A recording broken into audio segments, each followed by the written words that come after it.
Good afternoon, sir.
Good afternoon, sir.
Good afternoon, everybody.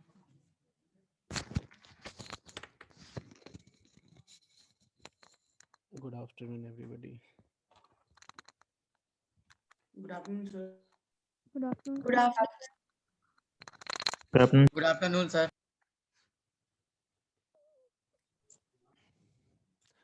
तो start करते हैं। हम लोगों ने देखिए ओपैम्प स्टार्ट किया था थर्ड यूनिट, एंड ओपैम में हम लोगों ने ओपैम के बेसिक्स स्टडी किए, उसके कैरेक्टरिस्टिक, फिर उसके बाद हम लोगों ने इन्वर्टिंग और नॉन इन्वर्टिंग एम्पलीफायर स्टडी किया, उनके एक्सप्रेशंस डेराइव किए,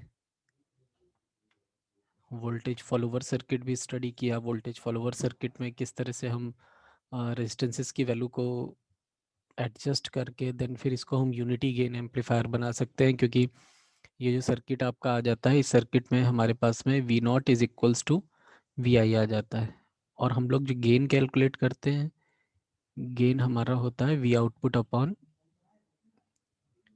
वी आई। और अगर ये दोनों वैल्यूज इक्वल हो गई, V naught equals to V I, तो इन दिस केस क्या होगा, वी नॉट और वी आई कैंसिल आउट हो जाएंगे and it will become equals to 1। That is why it is also known as unity gain amplifier, क्योंकि इसका gain क्या हो गया, यूनिटी हो गया, 1 हो गया। और इसीलिए इसे बफर एम्पलीफायर भी करते हैं, क्योंकि बफर में क्या होता है कि जो भी वैल्यू हम स्टोर करते हैं वही आउटपुट में आती है, तो जो वैल्यू हमारे इनपुट में होती है वही वैल्यू हमें आउटपुट में मिल रही है, इसलिए इसको बफर एम्पलीफायर भी कहते हैं।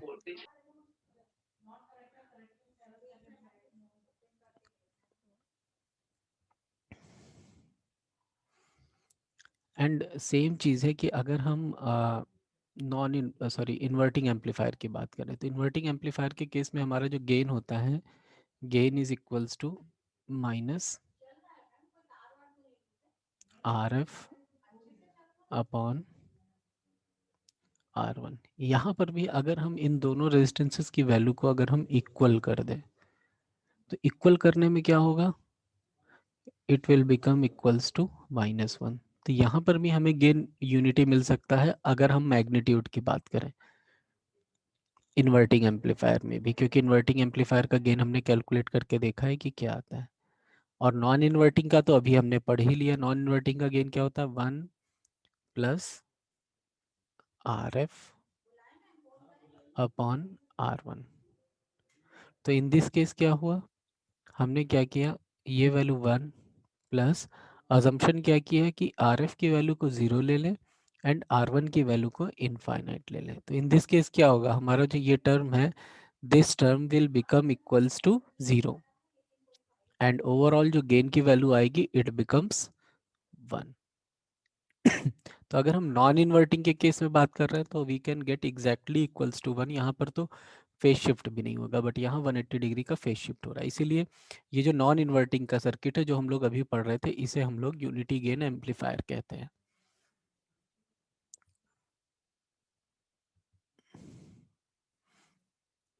अब हम आगे के सर्किट्स में बढ़ते हैं कि आगे हम ओपैम्प को और कहाँ कहाँ यूज़ कर सकते हैं। तो अब यहाँ पर जैसे कि ऑपरेशंस की बात कर रहे हैं, तो अर्थमेटिक ऑपरेशंस भी हम इसमें कर सकते हैं। लाइक जैसे पहला जो सर्किट है ये समिंग एम्पलीफायर का है कि this amplifier will amplify the sum of the input voltages।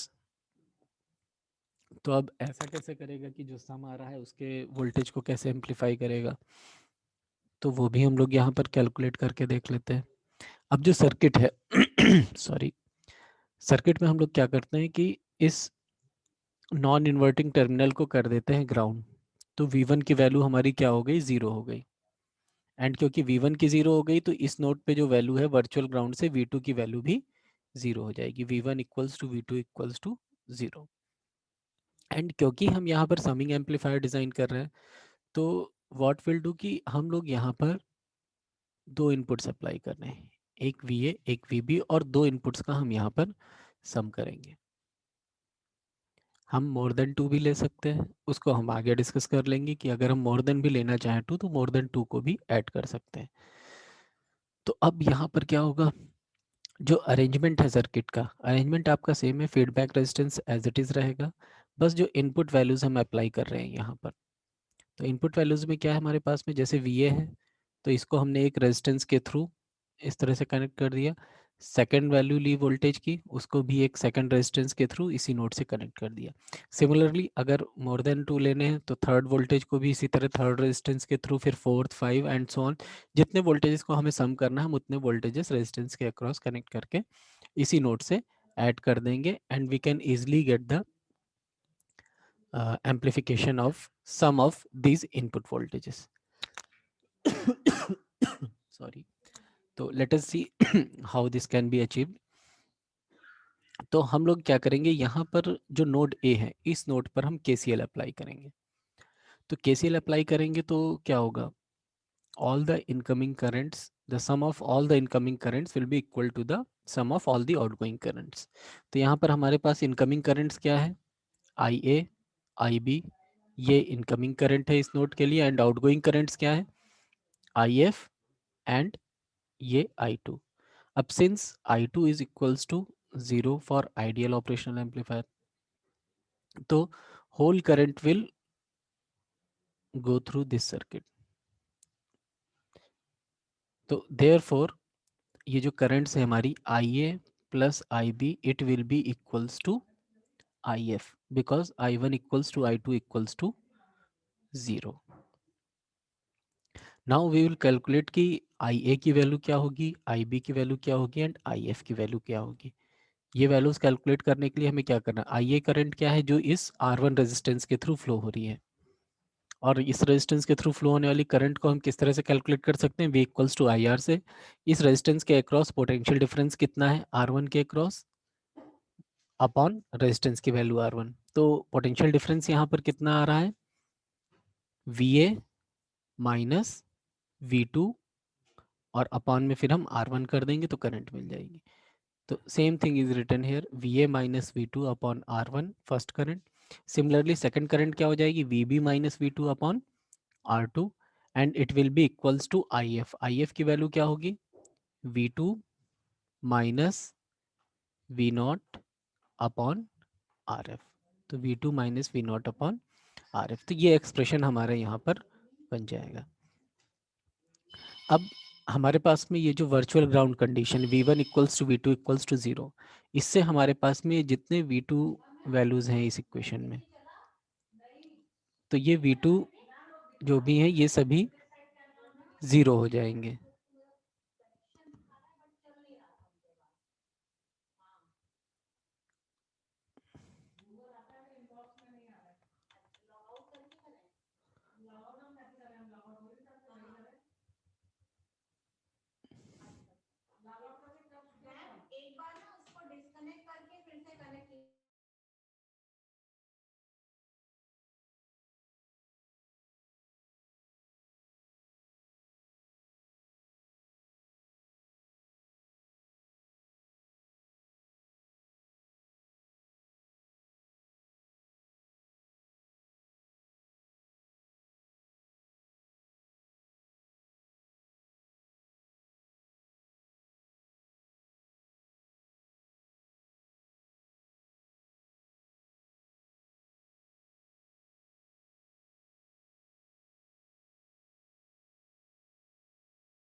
ठीक है, तो स्टूडेंट्स हमने ये इक्वेशन कैलकुलेट कर ली थी, कुछ फाइल में प्रॉब्लम हो गई थी, रीओपन किया.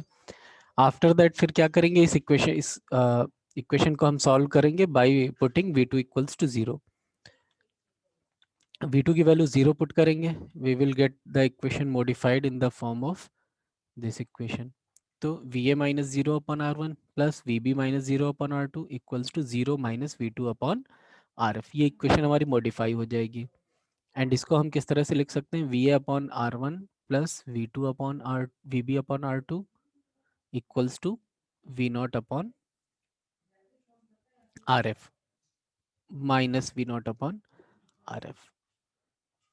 एंड V0 को एक तरफ रखेंगे, रेस्ट सभी टर्म्स को हम ट्रांसपोज कर देंगे सेकंड साइड में. तो we will get this equation minus RF into the bracket VA upon R1 plus VB upon R2.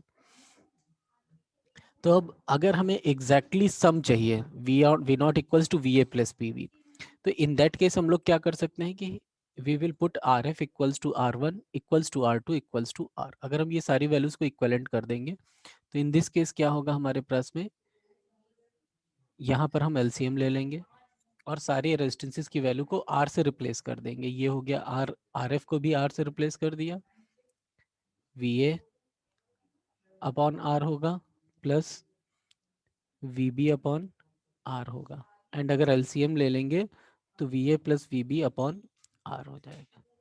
And now this resistance R will be cancelled out. And what will come? V naught equals to minus VA plus VB. तो ये minus sign तो सिर्फ इतना show करता है कि there is a 180 degree phase shift between input and output. Rest voltages का addition आपको दिख रहा है कि VA plus VB हो जा रहा है। एंड अगर हम एम्पलीफिकेशन फैक्टर की बात करें, एम्पलीफिकेशन किस तरह से हो रहा है, तो यहाँ पर RF और ये जो R1 R2 है इनके रेशियोज के अकॉर्डिंग यहाँ पर एम्पलीफिकेशन होगा, क्योंकि RF अपॉन R1 हमारा गेन होगा। अगर हम R1 और R2 को इक्वल कर दें और RF को इक्वल नहीं कर रहे हैं तो इन दिस केस क्या हो जाएगा, हमारे पास में जो एक्सप्रेशन आएगा वो एक्सप्रेशन क्या आ जाएगा, हम माइनस RF और सिर्फ R1 R2 को अगर इक्वल करें तो माइनस RF अपॉन R और into the bracket VA plus VB आ जाएगा। तो इट मीन्स क्या हुआ कि सम ऑफ इनपुट वोल्टेजेस तो हो ही गया हमारे पास में, एंड एम्पलीफिकेशन किस फैक्टर से हुआ, इस फैक्टर से जो RF अपॉन R1 हमारा गेन होता है। तो ये तो हो गया हमारा समिंग एम्पलीफायर। क्लियर है, कोई प्रॉब्लम तो नहीं, कोई स्टेप में कोई दिक्कत हो तो फिर से उसको डिस्कस करें। No sir. No, sir. Okay, no sir. Very good. अब हम सबट्रैक्टर की बात करते हैं। जिस तरह से हमने समिंग एम्पलीफायर यहाँ पर डेवलप किया है जो सम को एम्पलीफाई कर रहा है, सिमिलरली एक सर्किट और है हमारे पास में जो आपको स्क्रीन पे शो हो रहा है। This circuit will amplify the difference of input voltages. बस यहाँ पर हमारे पास में जो सर्किट है उस सर्किट में इतना डिफरेंस आएगा कि in this circuit we are applying input to the both terminals, means inverting पर भी and non inverting both input terminals पे यहाँ पर इनपुट सिग्नल अप्लाई होगा, and then will calculate the difference of these two voltages. क्योंकि sum तो हम more than 2 का भी कर सकते हैं, but in case of difference we have to calculate only difference of 2 voltages. तो यहाँ पर हम डिफरेंस कैलकुलेट करेंगे तो हमारे पास में 2 वोल्टेजेस हो गए VA एंड VB। अब हम लोग यहाँ पर एक्सप्रेशन कैलकुलेट कर लेते हैं, वी आउटपुट का कितना आएगा, एंड देन देखते हैं कि यहाँ पर डिफरेंस क्या निकल रहा है, VA माइनस VB आ रहा है या VB माइनस VA आ रहा है।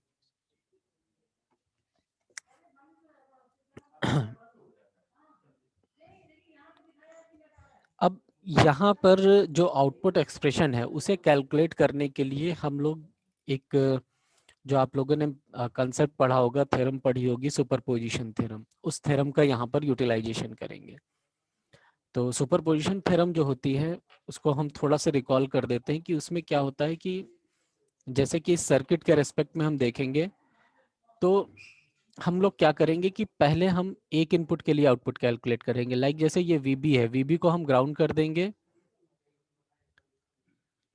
And now VB will become equals to 0 and हम सिर्फ VA अप्लाई करेंगे एंड आउटपुट कैलकुलेट कर लेंगे सिर्फ VA की वजह से। तो एक हमें आउटपुट मिल गया सिर्फ VA की वजह से। सिमिलरली हम क्या करेंगे, इस VA को ग्राउंड करेंगे, इसको इक्वल टू 0 करेंगे एंड VB अप्लाई करेंगे, देन हम सेकंड आउटपुट कैलकुलेट करेंगे सिर्फ VB की वजह से। तो हमें 2 आउटपुट्स मिल जाएंगे। आफ्टर दैट हम लोग इन दोनों आउटपुट्स को सम कर देंगे and then this sum of the output voltages will be equal to the application of both input voltages. मतलब दोनों वोल्टेजेस को हम इंडिविजुअली उनका आउटपुट कैलकुलेट करते हैं और फिर उसको सम कर देते हैं। तो वो दोनों को एक साथ अप्लाई करने के बराबर जो आउटपुट आएगा वही सेम आउटपुट होता है। तो अब हम कैलकुलेशन कर लेते हैं। तो सबसे पहले हम क्या करते हैं, हम VB इक्वल्स टू 0 करते हैं। तो VB इक्वल्स टू 0 में क्या होगा, ये प्लस टर्मिनल ग्राउंड हो जाएगा एंड सिर्फ वी अप्लाइड होगा। अब वी अप्लाइड है तो this circuit is normal inverting amplifier. तो इन्वर्टिंग एम्पलीफायर नॉर्मल है तो आउटपुट क्या आएगा, minus R F upon R one. R F upon R1। हाँ, R F upon R one. तो यहाँ पर हमने क्योंकि एक अजम्पशन ले लिया है सो दैट कि we can easily calculate the expression, तो सिर्फ ईज के लिए हमने यहाँ पर एक अजम्पशन लिया हुआ है, ये R A equals to R B equals to R one and R F equals to R two. तो आर एफ की जगह पर हम आर टू लिख देंगे। सर्किट ओपन कर लेते हैं ज़रा, ये ठीक है। तो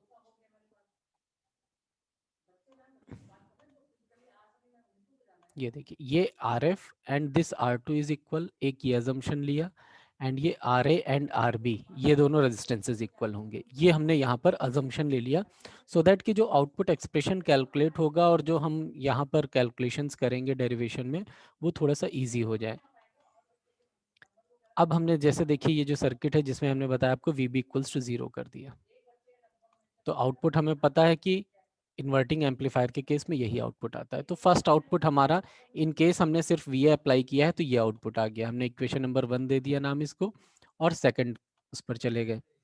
सेकंड केस में हम क्या करेंगे, वी ए इक्वल्स टू 0 करेंगे एंड वी बी अप्लाई करेंगे। तो अब हमने क्या किया, वी ए इक्वल्स टू 0 किया, तो वी ए इक्वल्स टू 0 करने के लिए हमने यहाँ पर ग्राउंड अप्लाई कर दिया, अब वी ए 0 हो गया एंड वी बी अप्लाई कर दिया। इन दिस केस क्या होगा, अब दिस सर्किट इज नॉर्मल, कौन सा सर्किट है, नॉन इन्वर्टिंग एम्पलीफायर। और नॉन इन्वर्टिंग एम्पलीफायर में क्या होता है कि इस पॉइंट पर जो वोल्टेज होता है ये वोल्टेज एम्पलीफाई होता है, तो जो आउटपुट वोल्टेज होगा वो वोल्टेज क्या हो जाएगा, 1 plus R two upon R one और मल्टीप्लाइड बाई वी वन, यहाँ पर इस नोट पे जो वोल्टेज है। तो ये हमारे पास में एक्सप्रेशन ये आ जाएगा नॉन इन्वर्टिंग एम्पलीफायर के केस में। अब ये V1 है और यहाँ पर VB है, तो V1 की वैल्यू को हम किस तरह से कैलकुलेट कर सकते हैं, पोटेंशियल डिवाइडर रूल से, क्योंकि हमें तो VB के टर्म्स में चाहिए आउटपुट। तो पोटेंशियल डिवाइडर अप्लाई कर लेते हैं, तो पोटेंशियल डिवाइडर अप्लाई करेंगे तो हमारे पास में V1 की वैल्यू क्या हो जाएगी, R2, जिस रेजिस्टेंस के अक्रॉस वोल्टेज कैलकुलेट करना है वो ऊपर, R2 upon R1 plus R2 और मल्टीप्लाइड बाई जो इनपुट वोल्टेज है यानी VB। तो ये हमारे पास में पोटेंशियल डिवाइडर से V1 की वैल्यू आ जाएगी। Now this value of V1 will be replaced by this V1। तो वैल्यू पुट कर देंगे and we can calculate output voltage. तो इसको हम बोर्ड पे सॉल्व कर लेते हैं। हमने एक वोल्टेज निकाला सिर्फ ए की वजह से यानी VA की वजह से, ये वोल्टेज हमारा क्या निकला था, minus RF upon R1 multiplied by VA, जिसको कि हमने इक्वेशन नंबर 1 अज्यूम किया था। इसके बाद हमने क्या कैलकुलेट किया, V नॉट B, और V naught B is equals to क्या आया हमारे पास में, 1 plus R2 upon R1 and multiplied by V1। यहाँ पर भी हम RF नहीं R2 ही लिख देते हैं क्योंकि हम अजम्पशन कर चुके हैं, तो RF नहीं लिख रहे हैं, R2 ही लिखते हैं। एंड ये हो गई इक्वेशन नंबर हमारे पास में 2। V1 की वैल्यू हमने क्या कैलकुलेट किया, पोटेंशियल डिवाइडर से कैलकुलेट किया, ये वैल्यू आई हमारे पास में R2 upon R1 plus R2, यहाँ ब्रैकेट क्लोज करते हैं, एंड मल्टीप्लाइड बाई VB। और इस V1 को हमें कहाँ पुट करना है, यहाँ पुट करना है।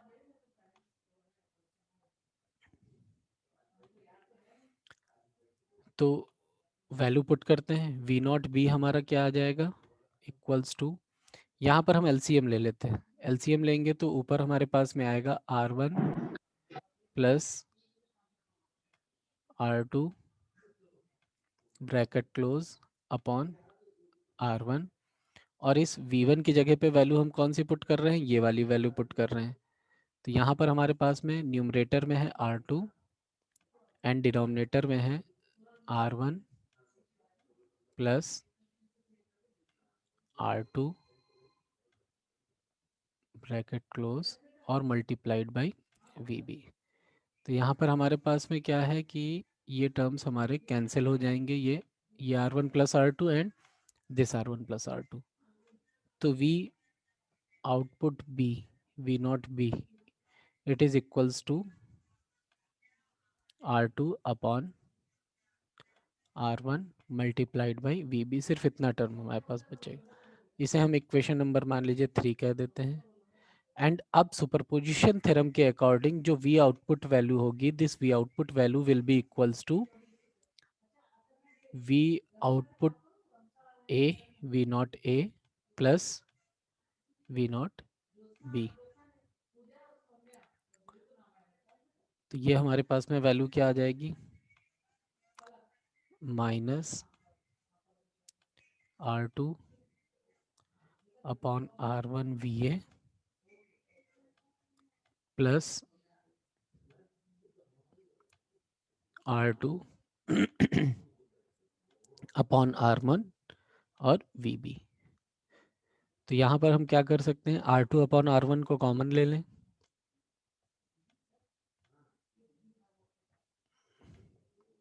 और ब्रैकेट में हमारे पास में क्या बचेगा, VB माइनस VA. VA। ये इस तरह से हम यहाँ पर ये देख सकते हैं कि हम किस तरह से यहाँ पर डिफरेंस कैलकुलेट कर सकते हैं। तो यहाँ पर देखिए हमारे पास में डिफरेंस आ गया VB minus VA and this difference is amplified by the factor R2 upon R1। अब ये R2 अपॉन R1 की जितनी वैल्यू होगी उस फैक्टर से मल्टीप्लिकेशन हो जाएगा, तो V आउटपुट जो भी आएगा वो इंक्रीज्ड फॉर्म में आ जाएगा of the difference VB and VA। अब यहाँ पर एक और चीज़ हम देख सकते हैं कि अगर हमें एम्पलीफिकेशन नहीं सिर्फ डिफरेंस चाहिए तो हम डिफरेंस भी सिर्फ कैलकुलेट कर सकते हैं by putting R2 equals to R1। अगर हम R2 इक्वल्स टू R1 कर देंगे तो R2 और R1 भी कैंसिल आउट हो जाएंगे and we will get exactly the difference of VB and VA as output. तो इस तरह से हम यहाँ पर ये देख रहे हैं कि किस तरह से हम डिफरेंस को भी एम्पलीफाई कर सकते हैं इस सर्किट में। बस यहाँ पर देखने वाली चीज़ सिर्फ इतनी है कि हमारा जो डिफरेंस है वो VB माइनस VA आ रहा है। इट मीन्स कि VB हमने किस टर्मिनल पे अप्लाई किया है, प्लस टर्मिनल पे, और VA किस टर्मिनल पे अप्लाई किया है, माइनस टर्मिनल पे। तो माइनस टर्मिनल का जो वोल्टेज है यही वोल्टेज प्लस टर्मिनल के वोल्टेज से माइनस हो सकता है, इसका रिवर्स पॉसिबल नहीं है। अब हमने यहाँ पर जो सर्किट में कैलकुलेशन किया है ये देखिए, ये हमारे पास में आ गया है आंसर। यहाँ पर जो V1 की वैल्यू कैलकुलेट की गई है वो KCL लगा करके अप्लाई करके तब कैलकुलेट की गई है। तो आप दोनों में से कोई सा भी मेथड लगा सकते हैं, डायरेक्ट पोटेंशियल डिवाइडर रख करके तब भी कैलकुलेट कर सकते हैं या ऐसे भी कैलकुलेट कर सकते हैं। आउटपुट एक्सप्रेशन सेम आएगा, आउटपुट एक्सप्रेशन आपका VB minus VA R2 upon R1 के फॉर्म में ही आएगा। ठीक है, clear? Yes, sir. Yes, sir. Yes, sir. Okay, very good. तो अब एक न्यूमेरिकल हम आप लोगों को देंगे, वो न्यूमेरिकल सॉल्व करके बताइएगा कि इसमें क्या आंसर आएगा।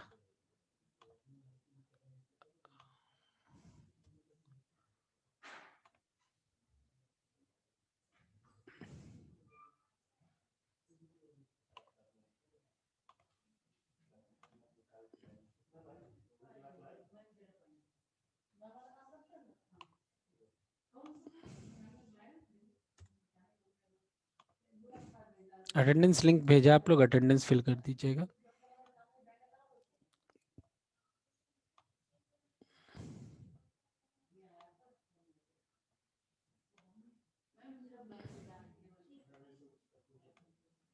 ये हो गया V output, minus terminal, plus terminal and plus terminal को हम कर रहे हैं ग्राउंड।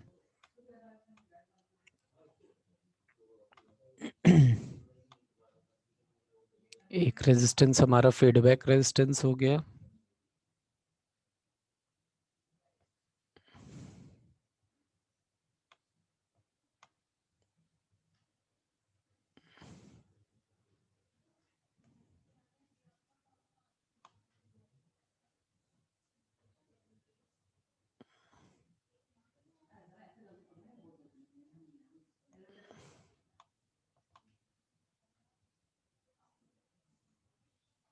रेजिस्टेंस थोड़ा सा टेढ़ा मेढ़ा बन रहा है।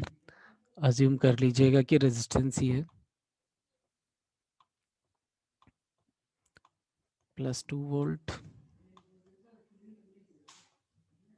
+1 वोल्ट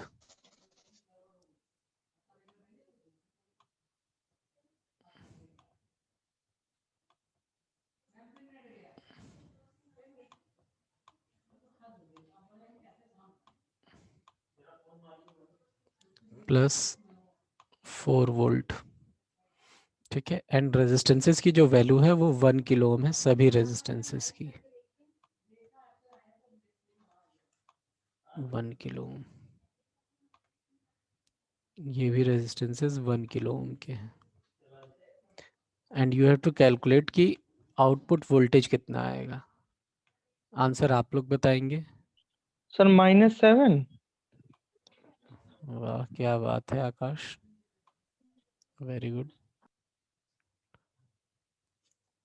और बताइए, और क्या आंसर आ रहा है। एक लोगों ने तो -7 वोल्ट बता दिया क्वेश्चन लिखते लिखते ही। सब लोग बता देंगे यही आंसर, तो इसी को लॉक कर देंगे। और अगर किसी का कुछ और आता है तो फिर देखते हैं कि कौन सही है कौन गलत। सर -7। -7 गौतमी। सर -7। सर ठीक। -7। So -7. Very good. तो आई थिंक ये कॉन्सेप्ट सबको क्लियर है। जो वी आउटपुट आएगा वो -7 वोल्ट ही आएगा। ठीक है, तो ये आपका क्या है, समिंग एम्पलीफायर है। अब एक सर्किट आप लोग और बनाइए। हमने आपको जो समिंग एम्पलीफायर बताया है वो हमने कौन सा बताया है, इन्वर्टिंग टाइप का। ठीक है, अब आप समिंग एम्पलीफायर बनाइए जो नॉन इन्वर्टिंग टाइप का हो। बना लेंगे।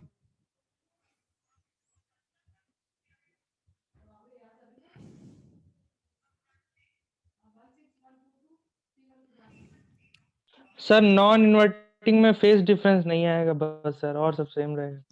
हाँ, और सब सेम रहेगा, बस एक्सप्रेशन कैलकुलेट करना होगा। तो आप लोग एक्सप्रेशन तो कैलकुलेट कर लेंगे, आउटपुट एक्सप्रेशन। क्योंकि आउटपुट एक्सप्रेशन भी चेंज होगा, क्योंकि इन्वर्टिंग के केस में गेन डिफरेंट है, -RF/R1 है, और नॉन इन्वर्टिंग के केस में गेन डिफरेंट है, 1 + RF/R1 है।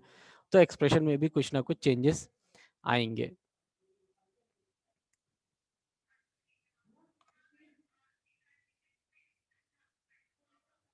ठीक है, एक दो न्यूमेरिकल्स और देख लेते हैं।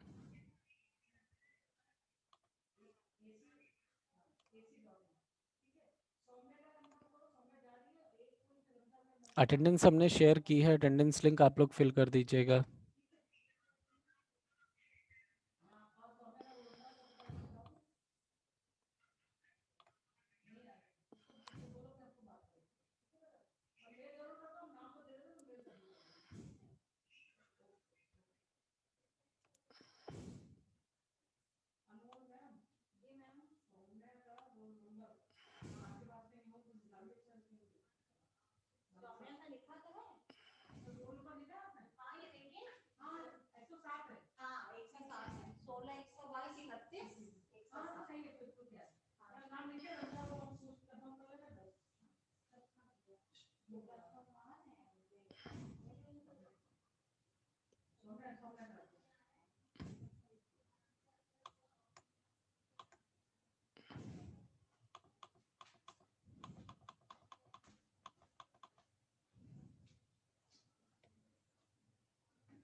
सर हाँ जी, सर एक क्वेश्चन है सर।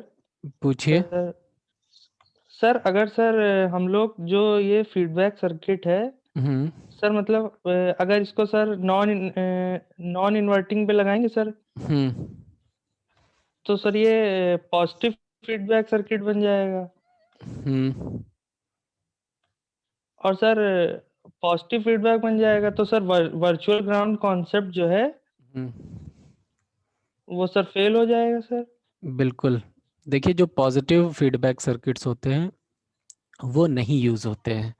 पॉजिटिव फीडबैक सर्किट में क्या है, एक्चुअली जो फीडबैक का कॉन्सेप्ट है उसके लिए वो समझना पड़ेगा आपको पहले। फीडबैक का मतलब ये होता है कि हम आउटपुट का कुछ पार्ट वापस इनपुट की तरफ फीड कर रहे हैं, और ये चीज़ हमेशा जो है करेक्शन के लिए, इनपुट के करेक्शन के लिए यूज़ होता है। अब सबसे पहले हम आपको इसका एक एग्जांपल बताते हैं कि फीडबैक सर्किट का एक्चुअली यूज़ कहाँ है। आप लोगों ने एयर कंडीशन कहीं ना कहीं किसी न किसी पर्पज़ में सभी ने यूज़ किया होगा या देखा होगा किस तरह से इसका ऑपरेशन होता है। देखा है सबने? अब उसमें क्या होता है एयर कंडीशन में कि आपने अज्यूम करिए लाइक 25 डिग्री सेंटीग्रेड पे एयर कंडीशन को सेट कर दिया।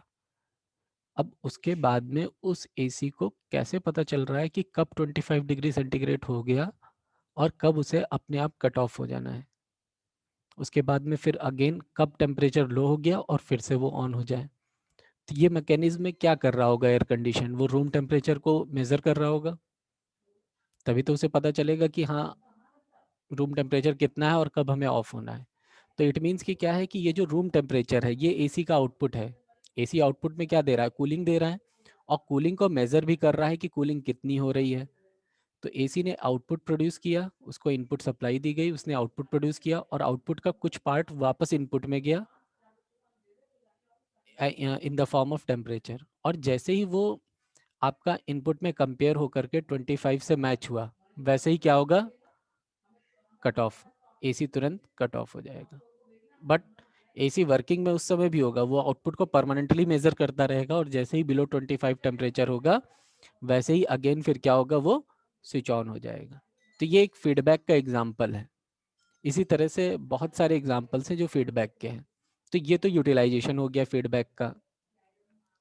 अब जो पॉजिटिव फीडबैक्स होते हैं, पॉजिटिव फीडबैक का मतलब ये हुआ कि हम जो भी आउटपुट इनपुट की तरफ ले जा रहे हैं, जैसे कि हम ओपैम्प के सर्किट्स में कर रहे हैं, तो ओपैम्प के सर्किट में नेगेटिव टर्मिनल पे आउटपुट ले गए हम, इस तरह से यहाँ से हम आउटपुट ले गए, ठीक है।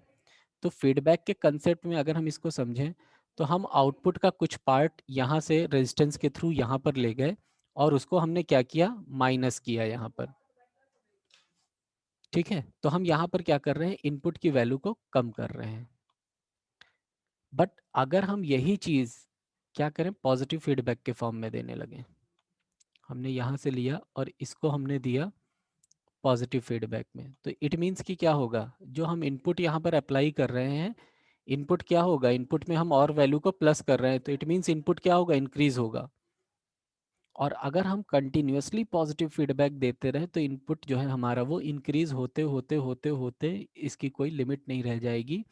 और अगर इनपुट हमारा इस तरह का है तो ये इंक्रीज होता रहेगा, इंक्रीज होता रहेगा और इनफाइनाइटली इंक्रीज होता रहेगा इस तरह से, क्योंकि हम आउटपुट के पार्ट को हर बार कुछ ना कुछ पार्ट को पीछे ले जा करके प्लस कर दे रहे हैं। इसीलिए पॉजिटिव फीडबैक का कहीं पर भी यूटिलाइजेशन नहीं किया जाता है एक्सेप्ट ऑसिलेटर्स। ऑसिलेटर्स ये एक इलेक्ट्रॉनिक सर्किट्स होते हैं जिनमें इनका यूज़ किया जाता है with some modifications. And in that case क्या होता है कि हमें इनफाइनाइट ऑसिलेशंस चाहिए होते हैं, इनफाइनाइट टाइम जो है हमारा आउटपुट जनरेट होना चाहिए, तो उस केस में हम सिर्फ पॉजिटिव फीडबैक का यूज़ करते हैं। अदरवाइज जितने भी एग्जिस्टिंग सर्किट्स हैं, all the circuits are based on negative feedback, अगर वहाँ फीडबैक की ज़रूरत है तो। ठीक है, क्लियर?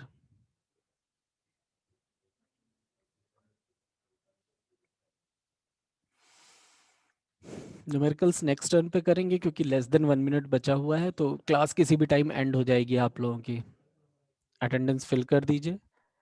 एंड आप लोगों को जो सर आप सर ये बुक सर शेयर कर दीजिएगा सर क्लासरूम पे। कौन सी बुक? सर जो अभी हम नोट्स सर रेडी जो दिखा रहे थे, जो नोट्स सर दिखाए ये हैं बुक वो तो शेयर है। बुक भी शेयर है, नोट्स भी शेयर्ड है। जी सर, पहले से ही है। हाँ, किसी को सर डाउट? हाँ सर